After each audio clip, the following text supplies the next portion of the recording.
Hi everyone, thanks for finding my blog and my video on YouTube.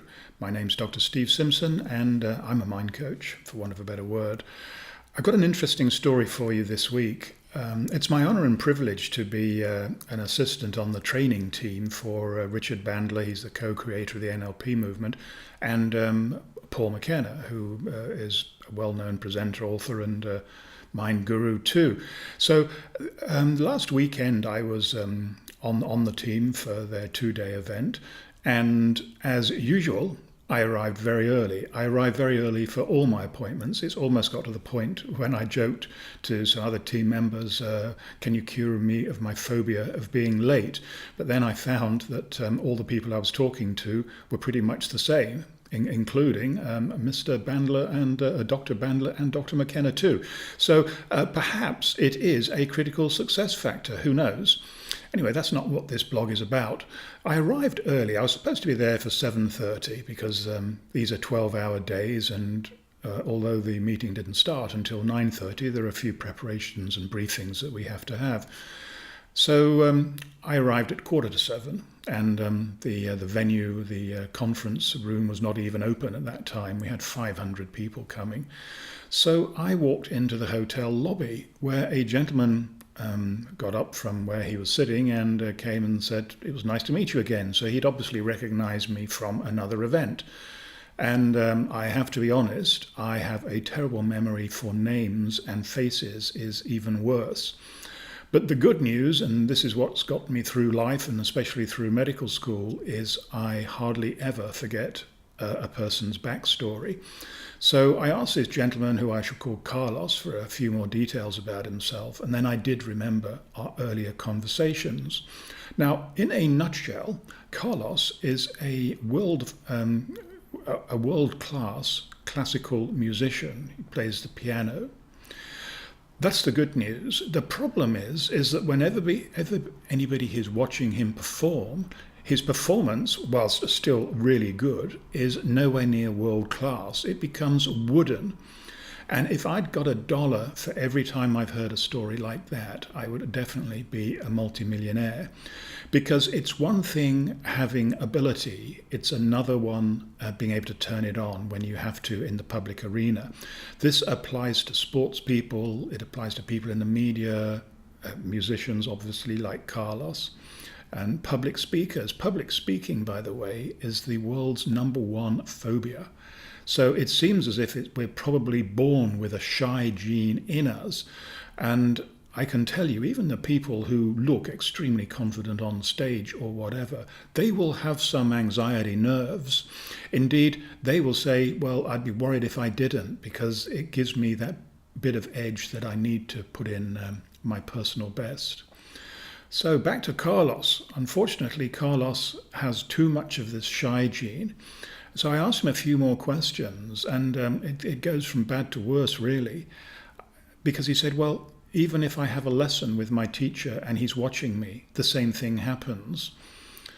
And I said to him, making a start, I said, well, Carlos, you're using the wrong bits of your brain. I can understand how this can happen in a lesson, because I'm a long way from being a pianist, but I would guess that there are some technical things that he has to know how to do. And when we're assimilating technical information and practicing it and rehearsing it, we use what is called the left brain. And when we have got that myelinated, as we say, when we've learned how to do that, then all of this knowledge is pushed into our right brain or into our unconscious brain. And this is where athletes find their flow and performers find their flow. It's really is the elixir that everybody is looking for if they're working in the public arena. So that's Carlos is describing a problem with his lessons, which on the face of it is not too bad, but worse is when he's on stage. So I go back to my 7 Secrets. That's my book, by the way, that's out now. Get Lucky Now, The 7 Secrets of Success. And I go back to that because really I can pretty much answer any problem by relying on those secrets and the material that lies within them. So secret number 3 is visualization. So I said, okay, well, when you're on stage, what do you see? And he said, well, often, the spotlights are on me and I can't really make out the faces in the audience. So I said, okay, so what do you think those faces are looking like? And he didn't need to think about the answer. He said, well, they're looking very critical and they're sitting forward in their seats. They're waiting for me to make a mistake. And I said, Carlos, I've seen you at these conferences before. You know that's not the kind of visualization to have in your mind. And he wasn't laughing. He said, well, I know it's not, but I don't know what to do about it.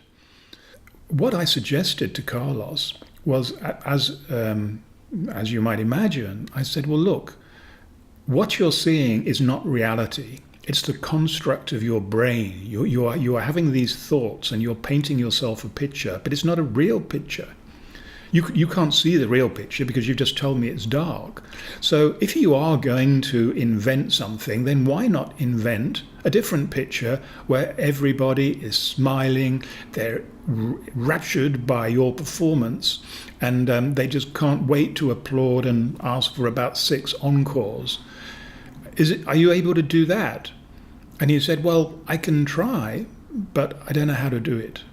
And I said, well, okay, you're not going to solve this problem in the rehearsal room. You're not even going to solve it in the venue when you're playing. You're going to solve this problem in your bedroom, because I want you to lie on your bed several times a day and I want you to relax yourself. And he knew quite a bit about self-hypnosis and meditation and mindfulness. They're all secrets, by the way. And I said, so get yourself into the right state of mind and then close your eyes and start building this picture of how you want the audience to be looking at. And he said, well, yeah, I can see the benefit of that. He said, because I know when I play best, I'm not thinking about anything. Time just flies. And I said, exactly.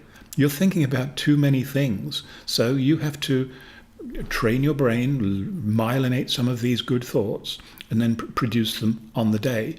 Now, I don't know what the results are so far. I'm not going to pretend that this is going to be a quick fix for Carlos or for anybody else, but it's like all of these things. If you practice these mental techniques little by little, you'll get better and better.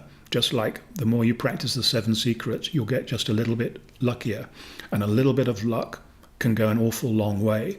So I hope to see Carlos again soon, and if I have any more information, I'll let you know. But perhaps the most important point of this story is that I bet that some of this story applies to you too in some part of your life. So my advice and suggestion is the same as I gave to Carlos. And if you look on my YouTube channel and my blogs, you'll see that I talk about visualization an awful lot. So you don't actually have to buy the book because a lot of the stuff is there. But of course, the book will be better.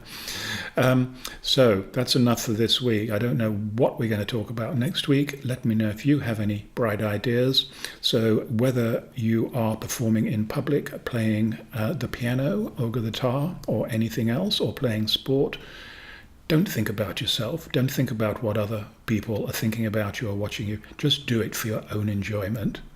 Goodbye.